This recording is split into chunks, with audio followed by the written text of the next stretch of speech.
Hello, everybody. So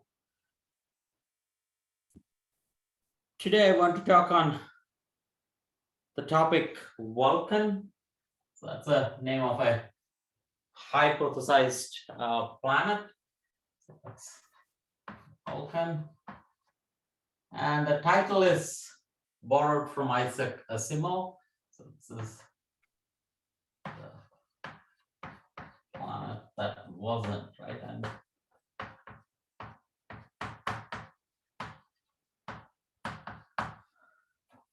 mostly the talk is following a small story-like setup, like an article written by Isaac Asimov. So if you're not aware of him, he was a science fiction writer.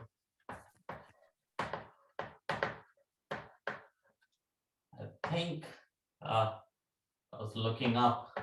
So I think he lived between, oh, I think 92, I suppose. Yeah. Okay. So it's a story about how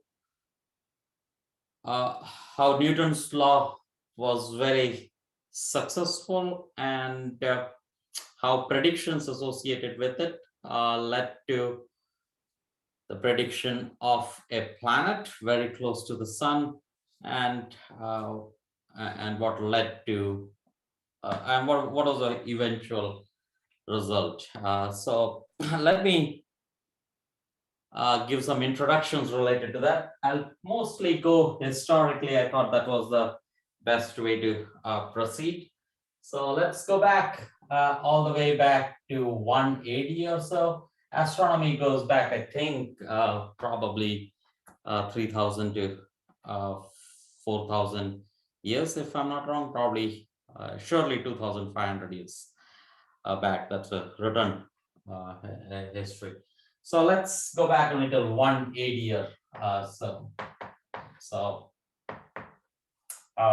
And this is, let's associate this to Ptolemy. How do you spell it? Ptolemy, is that correct? And he is associated with a geocentric model. That means to say, so let me begin by saying, what do we see in the sky? And if you go out and pay attention to what you see around, or even in the, it doesn't have to be in the night sky. Night sky, of course, is has more stuff in there. In the morning, we see sun, and the motion of the sun is pretty straightforward.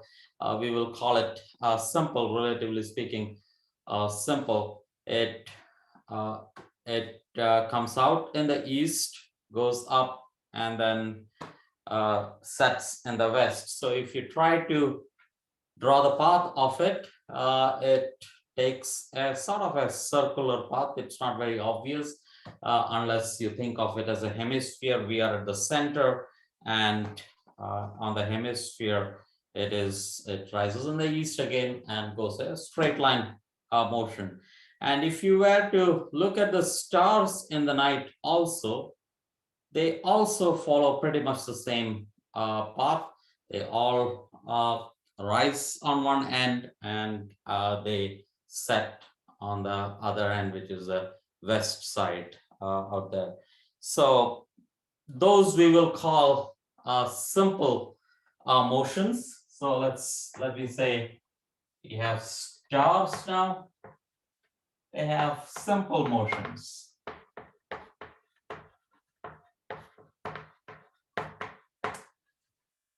Sun, let me highlight the point that sun slightly is off. There is a lag between the stars and the sun, and on a yearly basis there is a small shift. But let's not talk about that. Similarly, moon also has a relatively easy motion.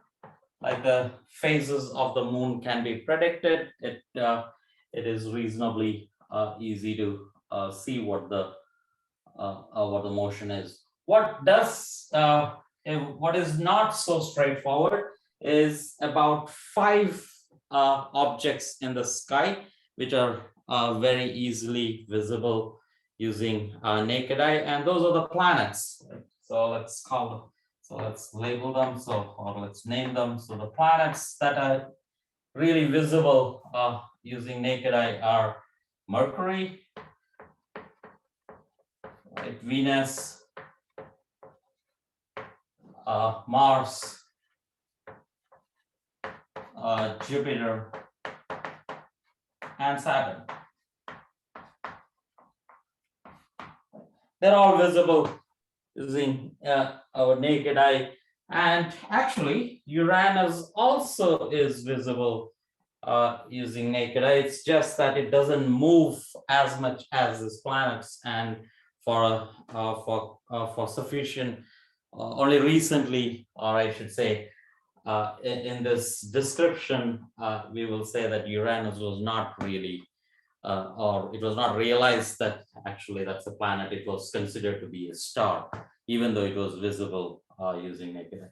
These planets don't move in this simple manner like stars. What that means is that sometimes they go in one direction, then they come back, and then they go back. So it's not as straightforward as it should have been. And that was, and that's why they were called planets. It means they're wanderers, right?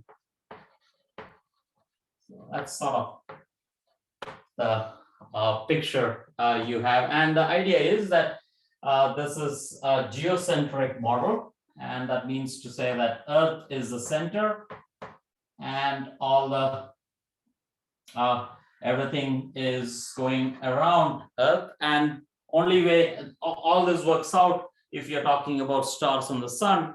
But if you want the description of the planets, you have to draw things going around the sun. So they're called epicycles. So they were not very convenient. So that means it was getting more and more complicated. But they could do a lot of stuff, but only to the extent that they can describe the motion qualitatively. It was not possible to really predict things more than saying that, yeah, this will come after certain years, but what I'll bring out what could not be predicted. So I'll highlight the fact what came out after the heliocentric model.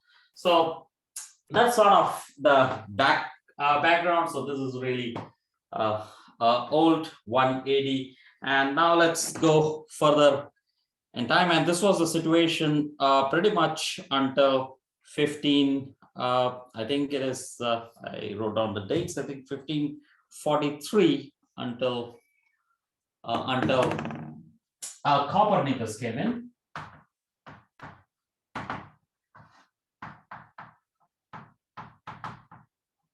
And he brought in heliocentric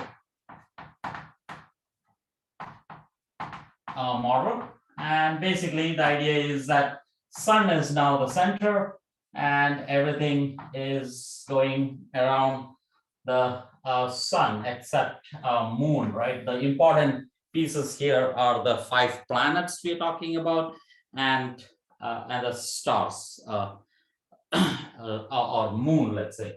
And there's also one more feature, that Earth that's going around the moon actually is going around the Earth. So all the moons of the individual planets do go around, but mostly all the planets, the important 5 planets, go around the sun.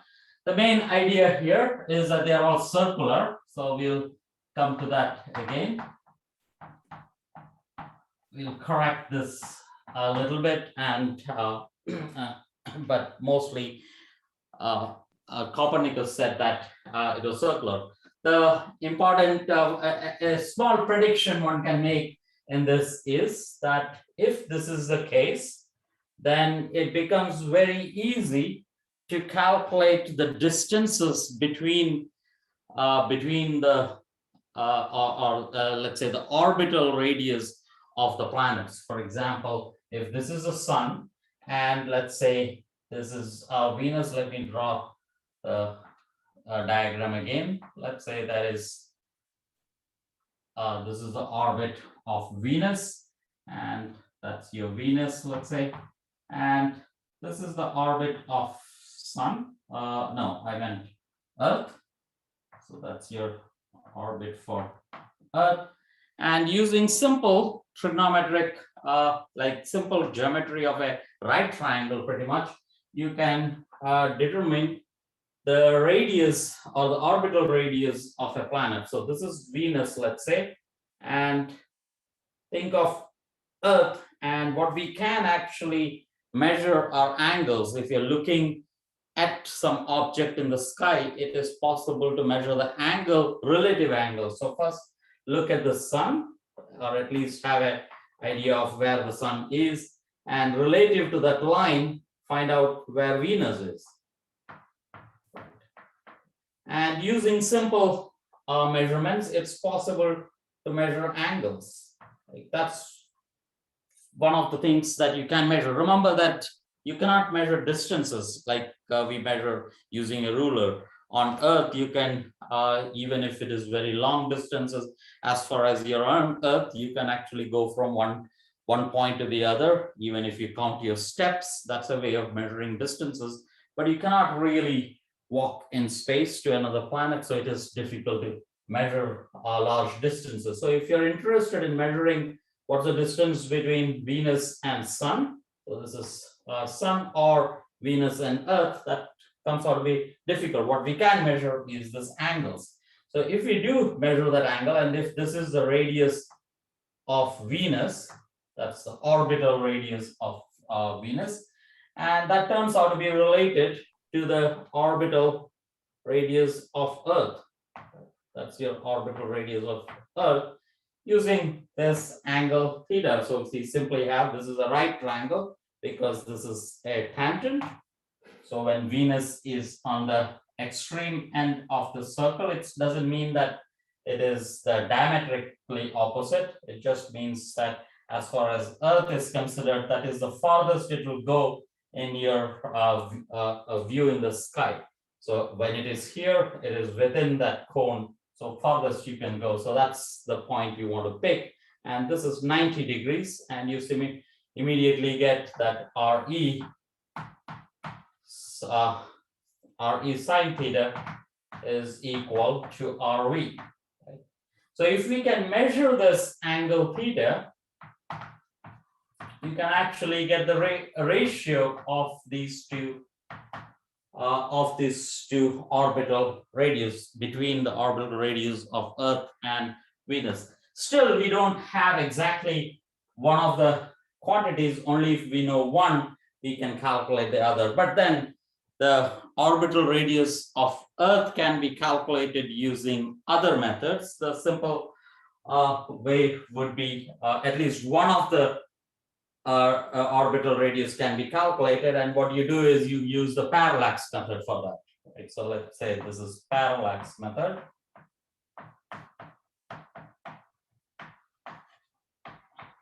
So what you would do is that, let's say this is Earth, you coordinate with your friend, and who is on let your friend be on the extreme opposite corner of one part of Earth, and you stand on the other part of Earth, so that you use the complete radius of Earth as a way of looking at something. And you have the planet Jupiter, let's say, down here, and you look at Jupiter, both you and your friend look at the Jupiter at the same time, and you try to coordinate and see what's the angle that you make with respect to this, and the same thing with here. And if you can measure these two angles effectively, what you're doing is that you measure this angle. And if you know the radius of Earth, that means you know the diameter of Earth. Let's call this the diameter of Earth. Then you know the distance between the planet and Earth. So you can calculate this, right? So again, the right triangle comes into picture. As far as it is very far away, this is an isosceles triangle. And if you can measure the angle theta, and you know the base, that means the diameter of Earth, you can calculate this distance. So once you calculate one of these distances, in the heliocentric model, you can get all other radiuses. So even though it is difficult to measure these large distances using the simple idea of heliocentric model, it became very, using simple geometry, it was possible to calculate the distances. So, so the idea is that the predictions became slightly more easier. I'm not saying that it was impossible to do that in geocentric model. It's just made it significantly simple. So now the main idea here is that distance or the orbital radius can be, so I'll use R for orbital radius, that can be measured. And time period is something that was always possible to be measured. You look at the stars in the sky and you know that, or planets in the sky, and you know when do they come back to the same point relative to the stars. Stars are pretty much fixed. They have simple motion, and relative to that, what is the periodicity in the motion of the planets, right? So that's the idea. So now we have time period, which is when do they start repeating, and the orbital radius of all the planets. So these two were possible to be measured, and Copernicus or heliocentric model made it simple. What else could you do with this? There is one more feature that comes in heliocentric model, which I won't go about, is the phases of Venus. So when you come up, all of us, we should ask ourselves, how do we convince ourselves that is the geocentric model the more convincing, or heliocentric model? Remember, Copernicus never proved that heliocentric model is the correct one. It was just more elegant, more simpler to explain the planetary motions. But Copernicus himself did not prove, saying that this should be the case. That was not possible until the telescope came into picture, and it was possible to see phases of Venus. I think that made it very clear that phases of Venus, it does not come out to have the correct picturization if you take the geocentric model. I have a question. Yes, Or please. maybe if you know better, maybe you can help. So if I remember it correctly, I think during the time of Ptolemy itself, there was another school of Greek school of which had the thought that it is like the geocentric model is incorrect model, and probably it is supposed to be the sun-centric or heliocentric model. Do you have any idea about that? No, I don't. It was a Greek, I think his name was like Aristarchus or something. Yeah, Aristarchus, that is what I remember too. Aristarchus has the idea that it is wrong model, but I don't exactly remember why the thought process was suppressed during that time. But I was just wondering if anybody, like either April might know or you might know. I think part of it was almost that they just had a hard time accepting Earth was not the center, since they viewed Earth as being different than the planets and stuff. Yeah. Almost kind of religious level belief. And then I think there's also questions about how could Earth move, what kept it moving, and just basically because of like just sheer size and stuff. I mean, so yeah. So here, so most likely they didn't think that the stars were so big. Well, I think part of it was they thought they were a different material than Earth, and like I guess subject to somewhat different laws of motion and stuff. So or even the simple act of, like, one would not believe that if you're moving, why don't you experience it, right? That's itself. Yeah, that would be part of it too, probably. So it's just yeah. Like, so it was not until Galileo that we realized that, oh, we don't really experience motion. I mean, at some point we should probably think think about this more deeply. Like, I mean, you're saying Copernicus, but as April also pointed out, it was Aristarchus during the time of Ptolemy itself. How would one actually think, sitting on the Earth, that sun is supposed to be the center? again, When that's you what I actually think. see the sun is moving in the sky. Yeah, I think that's where I say that even Copernicus, he said he gave this proposition, but I don't think he really proved it as such. So I'm not sure whether Yeah, but would we be like. to even have that thought is something like really remarkable in some sense. Like you have to detach yourself from what you are experiencing, and you have to say that, oh, even though I'm experiencing this, this is not correct feeling. Correct. Right? Okay. Anyway, yeah, go ahead. Correct. I think. Yeah. I was gonna say, I think there was something about Galileo doing it too, but he immediately took back his words because the church at the time was very powerful, and so as soon as they immediately like pronounced him wrong, or so he and all of them immediately took back their words. So Yeah. I think Galileo actually was able to at least experimentally prove it. That was the good part of it. I think Shajesh will probably point it out in the next. Will you? Like talk Yeah, about so my Galileo? main point is that now at least I'm bringing the fact that now you can make two measurements, but it was mostly Kepler and then afterwards Newton's law that really led to the fact that you can actually predict to a great accuracy. It's pretty much you believe in the prediction too much, in a sense. The confidence in the prediction is there. Yeah, as far as theory goes, but Galileo did the observations, right? He did the observation of phases Kepler, of I moon. He would give did it the to Kepler. observation As far of. as astronomy goes, it is Kepler. I think Galileo came up Rajesh, with the telescope, I think. yeah, but that is the main idea there. Like, I mean, the data which Kepler and Tycho Brahe had was without actually showing in reality that, oh, they see there is a object where you can see certain things going around that object. So it is not that Earth is the only thing that has something going around it. Yeah, sure. That's what I'm saying. Telescope was important, but I don't think Galileo himself contributed significantly after that. Did he? I'm not sure. I mean, the telescope is the big contribution, of course. Yeah. Okay.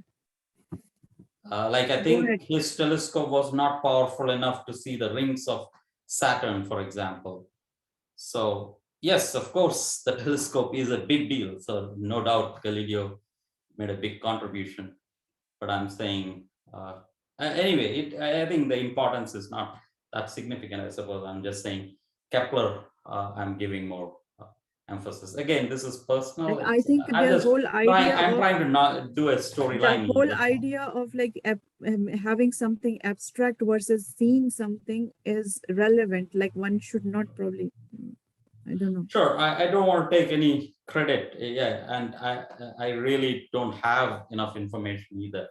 I'm just trying to bring in the fact that how much prediction power there was. That's the only thing I'm trying to emphasize here. The real giving importance to the real people. I might not be the right person to say that. Does that make it reasonable? Okay.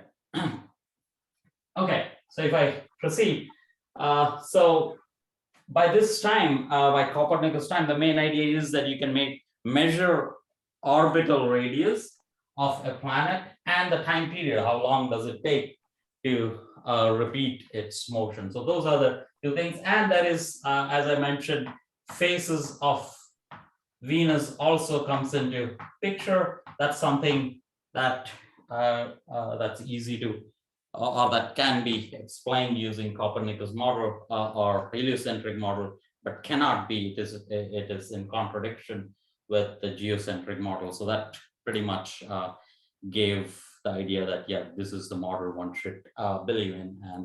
And from that point on, I should say so this is 1543, and now we have this measurements coming into picture, the radius, orbital radius at T, and with this also came Kepler's laws.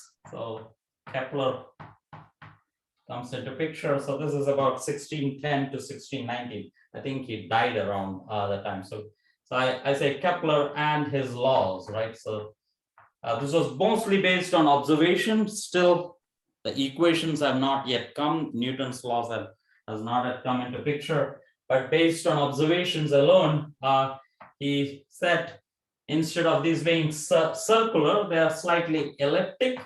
But that's not really, it was not so important. But when it comes to prediction, that means to say that you're going from one significant digit to more than one significant digit. So that's what it means. Mostly, especially Earth, for example, is very slightly elliptic if you think of it as the eccentricity is only 0.02.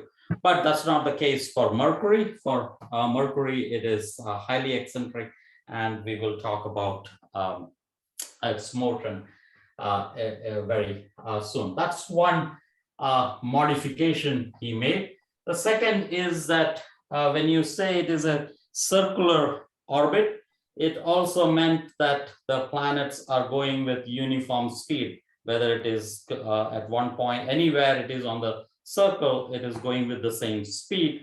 But in this case, it was necessary that as you get closer to the sun, so elliptic means that at some point it is closer to the sun, at some point it is farther. So it has a variable speed. It goes faster when it is closer, and it goes slower when it is farther. So it is given by, let's say, v is the velocity and the radius r. This is a constant. And basically, we want to say that v is varies, right? So there's a variable speed that comes into picture, and which has to be accounted for if you want to make predictions more accurately. And the third is the important one, that there was a relation between the radius or the orbital radius and the time period, and that's Kepler's third law. And a non-trivial statement that the cube of the orbital radius is proportional. This means proportional, it's not really equal, because there is other constants that comes in, is equal to t squared, right? So that's your Kepler's law, and these things made predictions a lot more accurate. You could really talk about a planet, for example, Mercury especially, which had a very eccentric orbit. You could talk about where it will be much more accurately.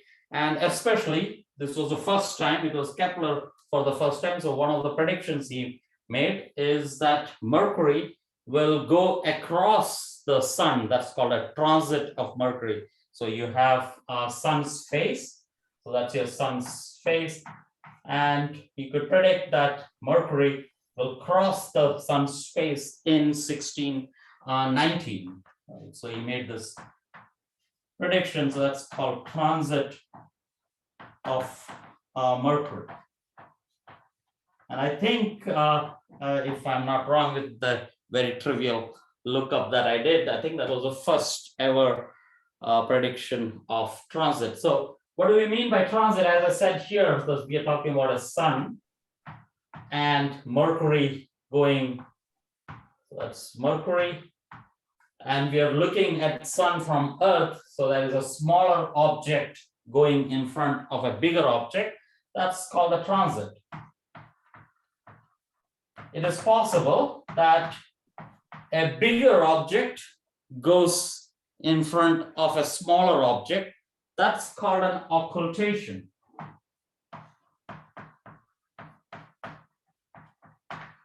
And it's also possible that the smaller object, that is, for example, Mercury going in front of the sun, it might create a shadow on that object. In the sun, in the case of sun, it's not easy because sun is so bright. If, for example, if you're on another object which allows you to form a shadow, and if the shadow is formed, that's an eclipse.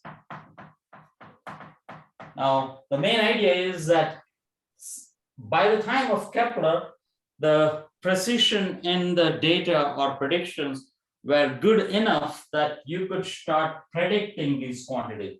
He was the first one to talk about transit of Mercury, but by this time you could actually talk about occultations. And occultations are of lunar occultations are the best ones. So for example, you have this to be the moon, and let's say if you're in a phase of moon, so that's your one of the phases of moon. And notice this is actually the size of the moon. It exists, but you don't see it. It's dark, right? Because it's a shadow of the sun or shadow of Earth that's in there. And if you have Jupiter or another planet in here, as it is moving, it might just disappear here. It might seem like it reaches here and just disappears, right? It's basically going behind the moon. So that's the occultation, and you could start predicting that. And this was probably, there were predictions for this even before. I don't know about predictions, but at least they were seen, observed before. And eclipses again. And this became, after Kepler's time, this became pretty much very, very popular among the people within a few decades. It was common to have big events whenever these transits were happening. But even then, these predictions could sometimes go wrong. Sometimes there are lots of people waiting to see a transit of Mercury, and it doesn't happen for an hour or so. So that's a lot of embarrassment and during that time. And that is what I want to bring in. So even though Kepler made it possible to make predictions, it was still not accurate enough that you could predict when Mercury will cross the sun to within an hour or two. So you might be off by a few hours. And it also depends on where you're looking from. So if the calculations has an error, sometimes you're off and you will not even see it.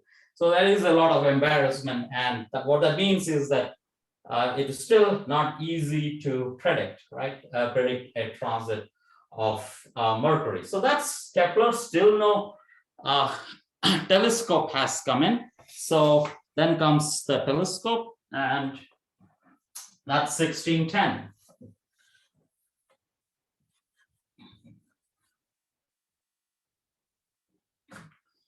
So pretty much the same time as Kepler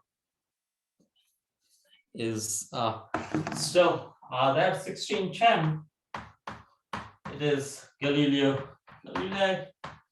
He comes up with a telescope. Very significant.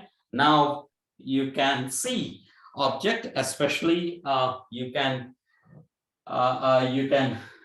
see pretty much the rings of Saturn are sort of visible, but not really. You couldn't make out that that's actually a ring. You see that there is an oblique structure to Saturn, and it actually changes its form. If you look at it for months and months, sometimes it is spherical, and then it'll grow in size and come back to that. And that itself has nice stories associated with it, in the sense that if you go by mythology, Saturn has this idea that it used to swallow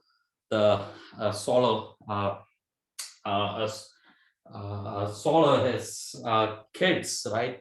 So that the kids don't take over the power. So the idea is that, oh, did the Greek mythology really know about Saturn's ring on? But let's not get into that. Telescope came in, and the main thing that telescope did is that somewhere, even then, it's not immediate, right?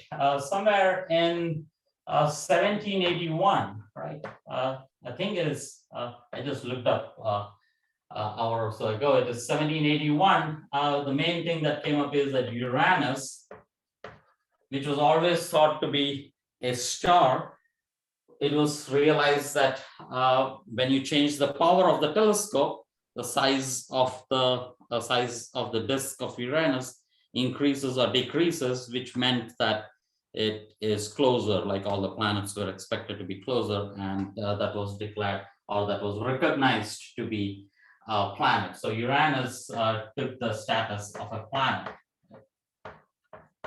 That was, I think, the most significant, at least in the storyline that I'm making, one of the important, significant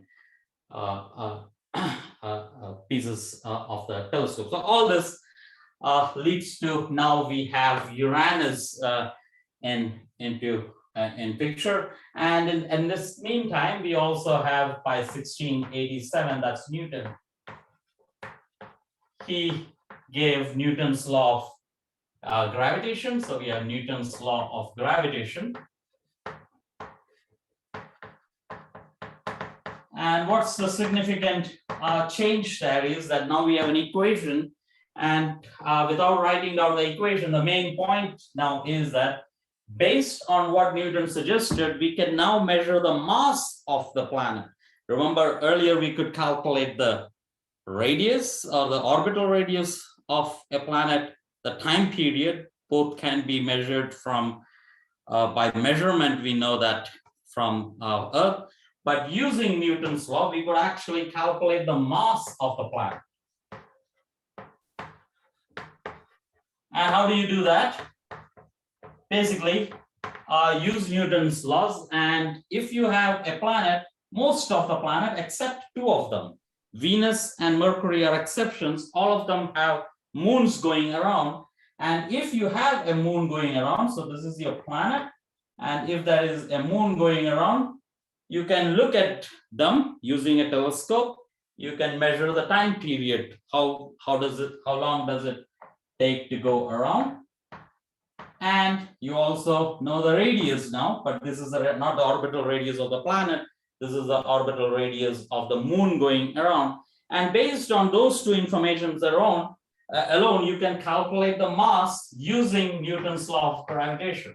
So now you have three quantities, right? You can calculate the mass, m, let's say, orbital radius, and time period, right? Except for Venus and Mercury, because they don't have moons.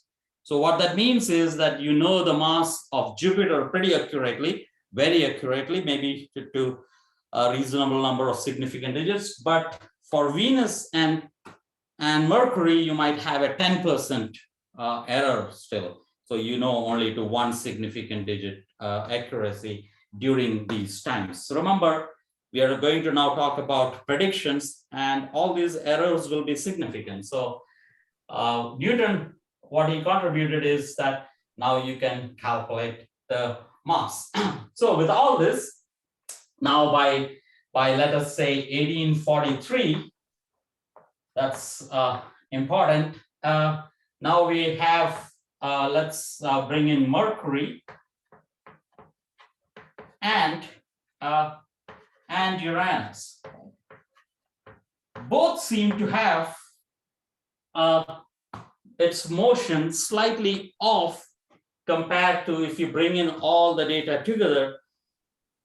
Things are getting more and more accurate. You say that, Jupiter affects the motion of Uranus, Saturn affects the motion of Uranus. You keep collecting all the data. It is a tedious affair. Take care of all the planets around you and introduce whatever effects they cause. And it was, I think, I don't know how to pronounce this, Leverrier,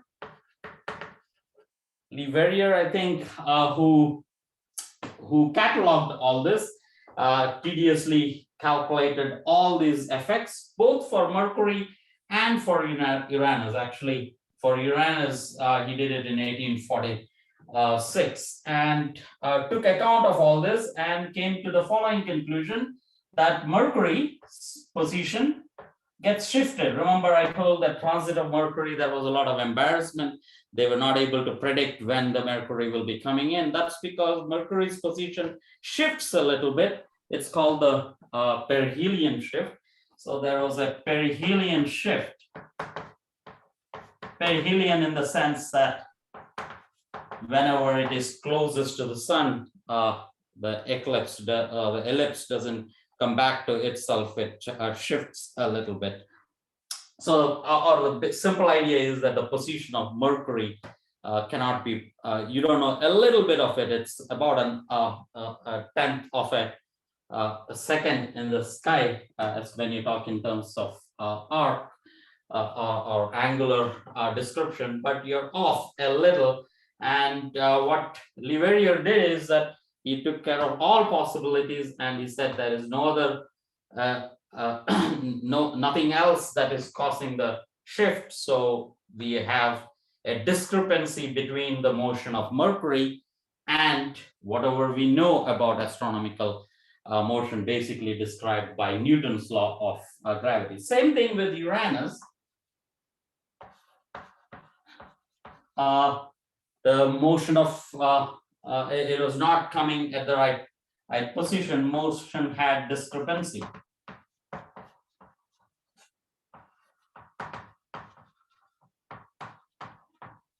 And this was in 46. So Mercury, he made this analysis complete catalog in 1843, and this was in 46. Now, this is the important stage where you start believing in your prediction so strongly that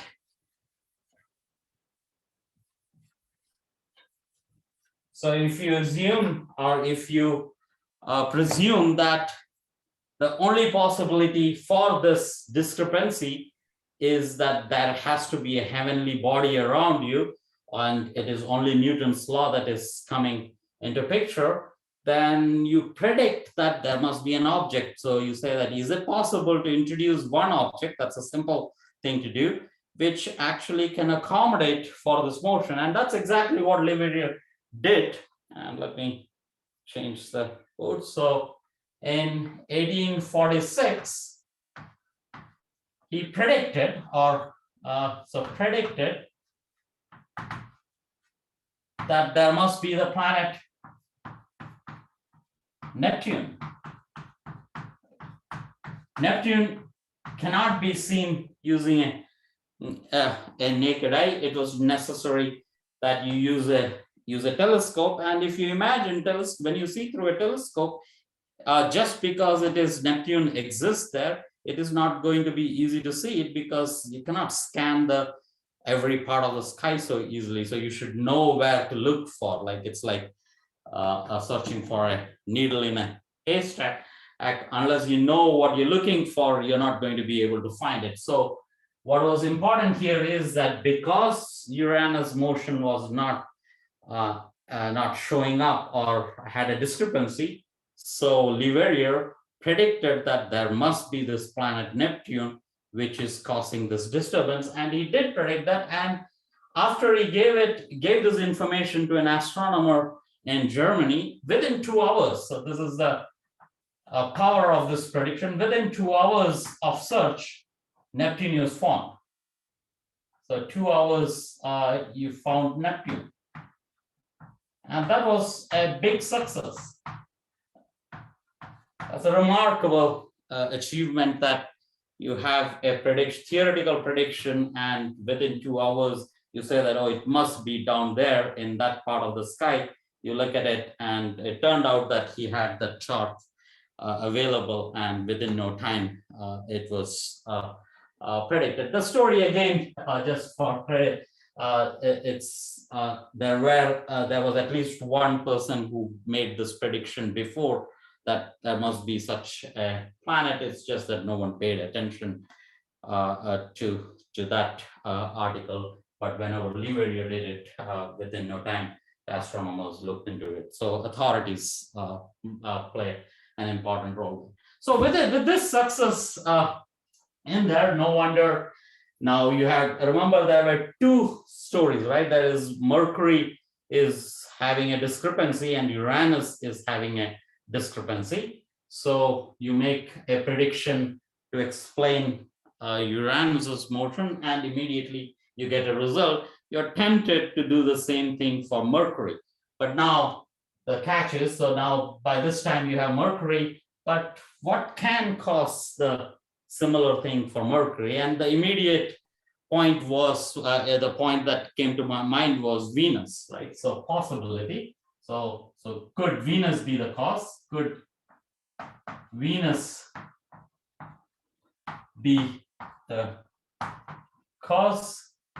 And the main idea is that we don't know the mass of Venus. Maybe the mass of Venus is not as much as we know. It is slightly off. Remember that I said it is Venus does not have a moon, and due to that reason, we don't know its mass properly. So the first idea was that maybe you change the mass of Venus and that will fix it, and it does. So you change the mass of Venus a little and it will perturb Mercury slightly, and it is possible to switch, at least account for that for some time. But it was very quickly realized that if you do that, it will disturb everything else, right? If you disturb Venus, so mass, it's going to affect the motion of Earth also, but then we don't see that discrepancy in Earth. So this was very easily ruled out.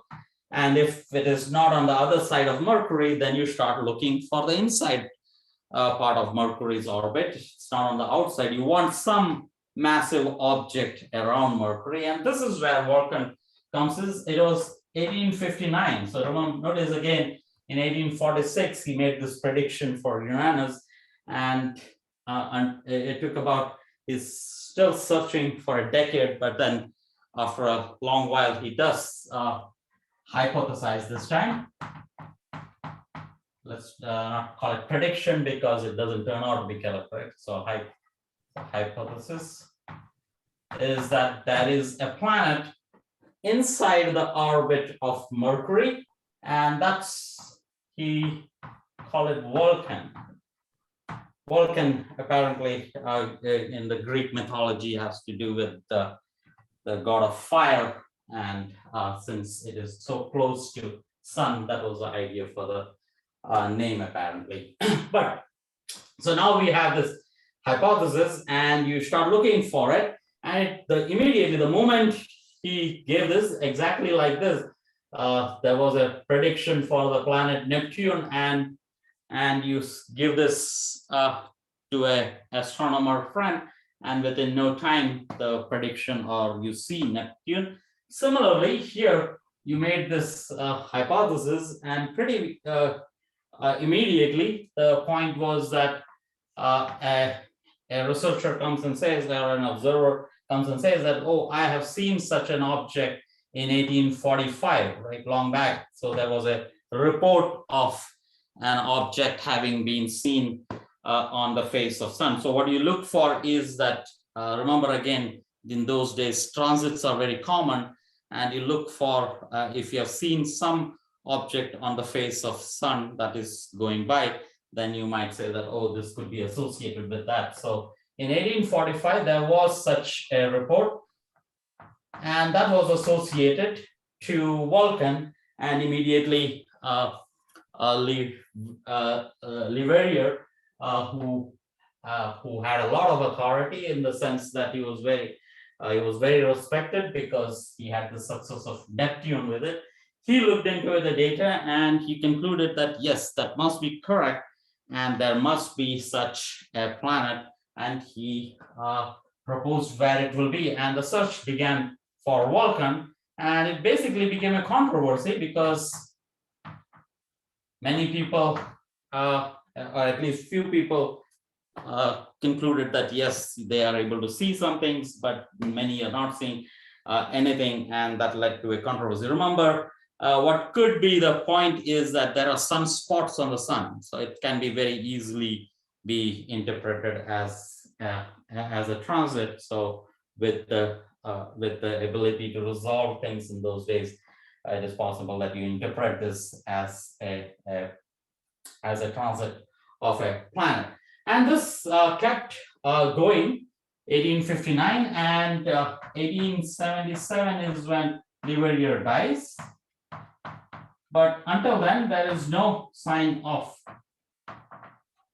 this controversy getting resolved. Controversy in the sense that there is no convincing measurement saying that, or observation saying that this really exists. So until his death, he was really believing that such a planet exists.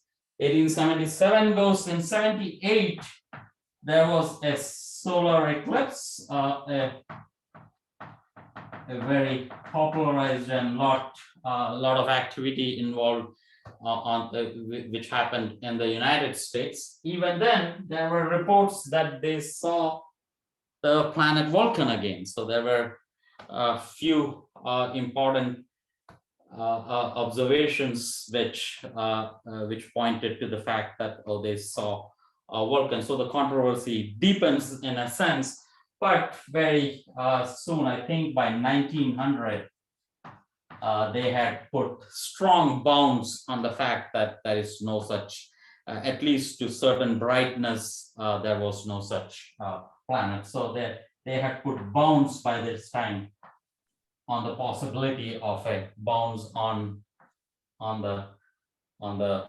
possibility. By possibility, I mean the brightness, right? The best you can say is that there might be a planet there, but if it is to within such a brightness, then we would have seen it, but we could not see such a thing. And in this case, one more thing that helped is that by this time cameras had come up, right? Until 77, 78, you don't have cameras in picture, but by 1900, you could actually take a picture of of all this. Otherwise, you have a eclipse, and within a minute, you have to make the observations, and it is mostly whether you saw it or not. It is mostly the insight that matters. But by 1900, you have a full proof, right? So you have a image of the eclipse, and you can afterwards analyze that at leisure.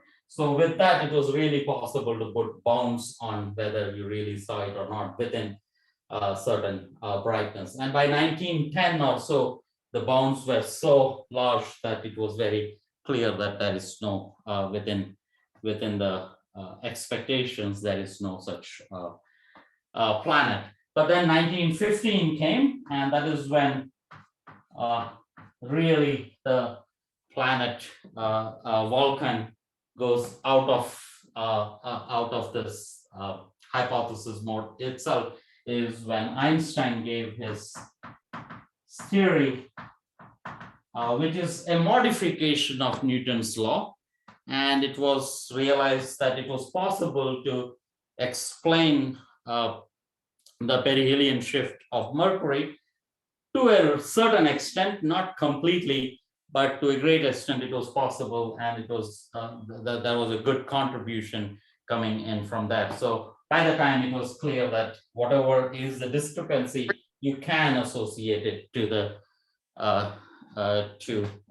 the description or the modified description of gravity, of Newton's gravity that came in from Einstein, and that basically killed the prediction or hypothesis that such a planet exists.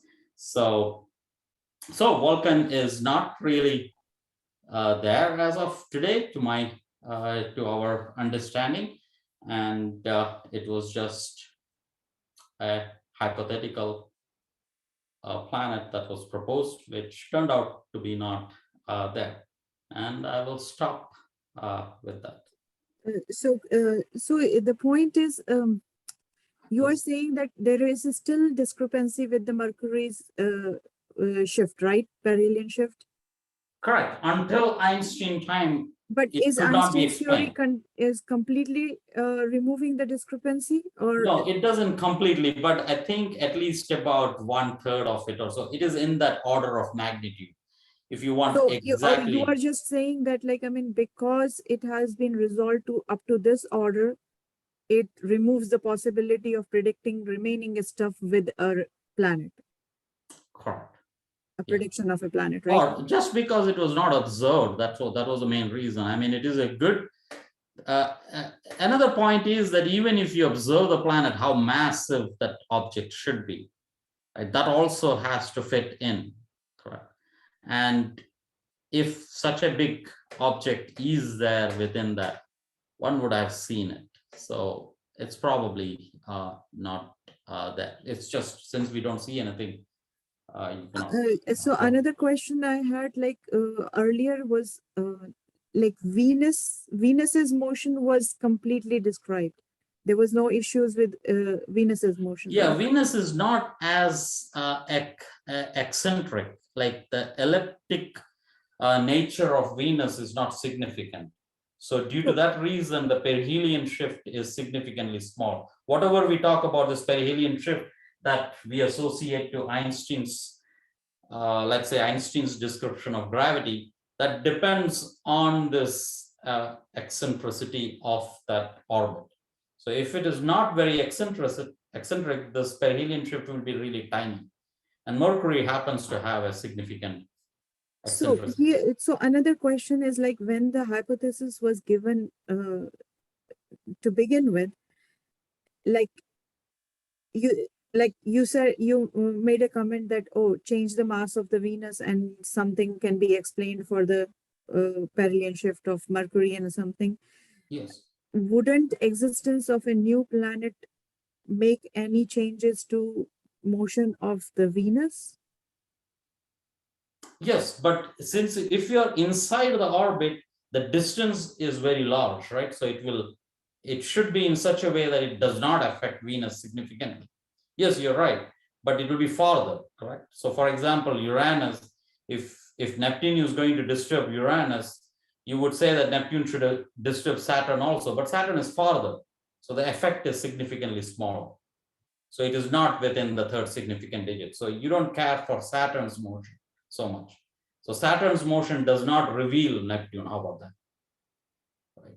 But Uranus's motion will reveal Neptune because it's closer. Right. Similarly, Mercury's motion will be, it has to be in that region of Mercury. But if you put it on the inside part of inside the orbit of Mercury, then it gets farther from Venus, so it's not going to affect Venus or Earth for that matter. So that's the idea. So yeah, the whole thing has to be consistent. That's the main idea of this whole puzzle, or the prediction power of Newton's law, is that everything has to remain consistent and you have to add in something. So that was a challenge. And I think the best part in all this is the prediction of Neptune, which was so successful and so neatly that came out that it must have been a. So maybe it was just being forced on the psyche of scientists at that time, that maybe that's the answer to perihelion shift, that one has to have a. Exactly. That's my point, is that the success of prediction of Neptune possibly led, so this must be so, right? And especially when it's the same scientist that is telling it. So it was very tempting to do that. Anyone probably would have done that. What else could it be? It's like your trust in Newton's law by that time is so powerful, so compelling in a sense that there could be nothing else. So Einstein's modification of Newton's law was you were not ready to give up Newton's law of gravity. You wouldn't suspect that Newton's law of gravity could be wrong. Very similar to, I think, Maxwell's equation, right? When Maxwell's equations came in, again, this could either Maxwell's equations could be wrong or Newton's laws should be wrong. No one expected Newton's law to be wrong, right? So it's hard to get away from that prejudice in a sense. So now, like, most likely it is just one can just purely say on the basis of observation that, oh, it just doesn't exist. We have scanned the. Probably, yeah. Or there is no discrepancy now, right? So I think. Well, I mean, I don't pretty know. much. You made a comment about, like, there is still a discrepancy, but the way I am understanding is that whatever is remaining cannot be explained with the prediction of a planet. No, I think what I meant was that Einstein's modification does not completely contribute to Mercury's perihelion shift. But as of today, my understanding is that if you take care of everything at this point, whatever you have in hands, then the predictions are pretty accurate. Like these days, transits and occultations and eclipses are predicted. To my knowledge, the predictions work very accurately to the second, probably. We're not even talking about a minute. Maybe April can add on, or But Neil do you can. have more information on this? Like Mercury's perihelion shift, is it like completely resolved?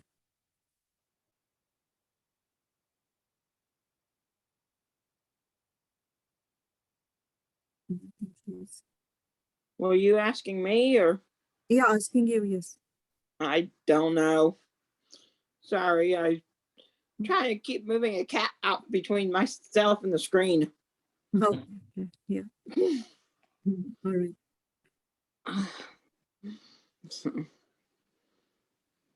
I was gonna ask, so Yes. when they thought they were seeing Vulcan, what were they actually seeing? The claim these days is that they were seeing sunspots. Okay. Sunspots, I think, That's a which also possibility, yeah. moves on the face of sun. Again, I might not be completely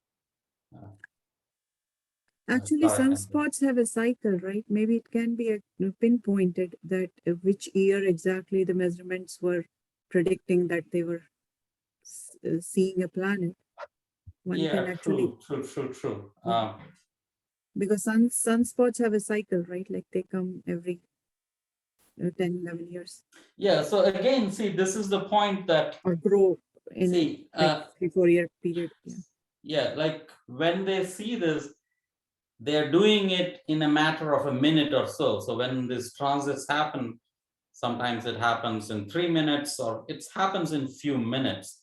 Yeah. And it is all a verbal description, whatever you see. For Right. all you know, if you have some scratch on the on your lens, that might lead to that. I mean, I might be exaggerating it, but I think it seems like the invention of camera made it really strong conclusions. Like after that, it was possible Yeah. to conclusively say that, oh, this is what it is. So, but good question. Yeah, what were they seeing? I don't know. So let me So at say, I don't know, least, instead of saying that it is sunspots, it could have been sunspot. That's what comes to my mind. But sunspots, as you say, don't really go in 3 minutes. so at Oh, least it's not like 3 minutes, like, but at least there was a big event that happened in 1859, which was a big solar flare, like CMB. No, not CMB. Like what is it called? CME, right? Yeah. mass ejection. Yeah. So like that was ejected. So 1859 is surely documented proof of solar mass ejection. I see. So if that prediction is probably 4 years or 5 years before that, then they are definitely seeing sunspot. Okay. Well, the sunspots, you can get sunspots at any time in the cycle. It's just That is true, but bigger, right? Like, I mean, I'm guessing that that time resolution were not that good, so maybe they need bigger sunspots. you just get more during the peak. So, and the peak probably might have occurred close to that coronal mass ejection. They're more common too at peak. So, all solar activity is more common at the peak. So,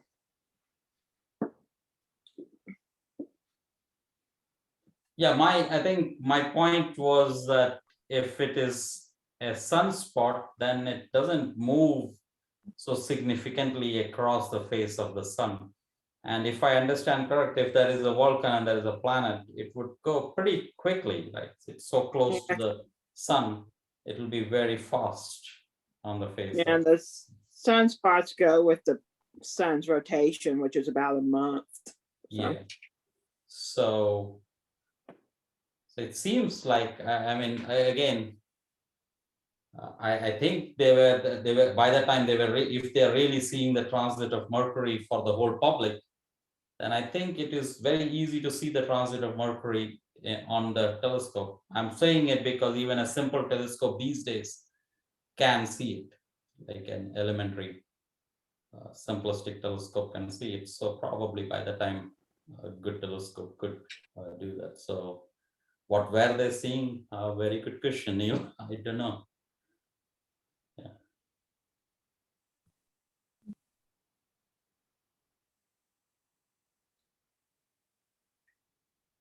It could be by some kind of bias. I don't know.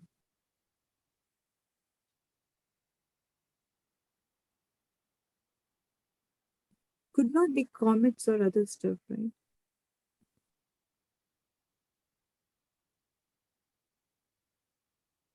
But then comets you would see somewhere else. It has to come and then go, right? So usually their orbits, and they last for a long, long time. Interesting. And again, at least the predictions they made, it is interesting that in 1859, he made the hypothesis. And the person who talked about it, they said that I had seen something in 1845. So you're talking about, oh, I saw such something on the face of sun 15 years before the prediction. So and which was common in those days. You can, you keep a record of these things, but mostly those are verbal or transcriptions of whatever you saw. That leads to, so that leads to the controversy, right? That how many people believe it and how many don't.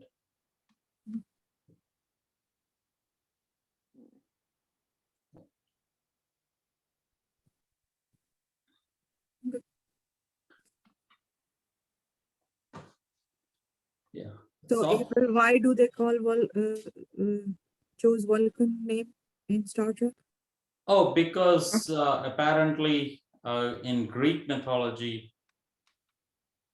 it is the name given is for the Roman analog of the Greek god. So the god of fire is called Vulcan in the Roman. In Star Trek, it's supposed to be a hot desert planet. Okay. Which is kind of similar to whatever this might describe, right? But habitable. Is that exactly the same spelling also? Yep. In Star Trek? Okay. Yep. So yeah, it makes sense why they chose that. Yeah. The most popular character of all of Star Trek series Yeah, come from nice. Vulcan. Any more questions, Neil? No, nothing else. No. Okay. And we have Yeah, I think we are there's a good to login with Redmi. Any questions there?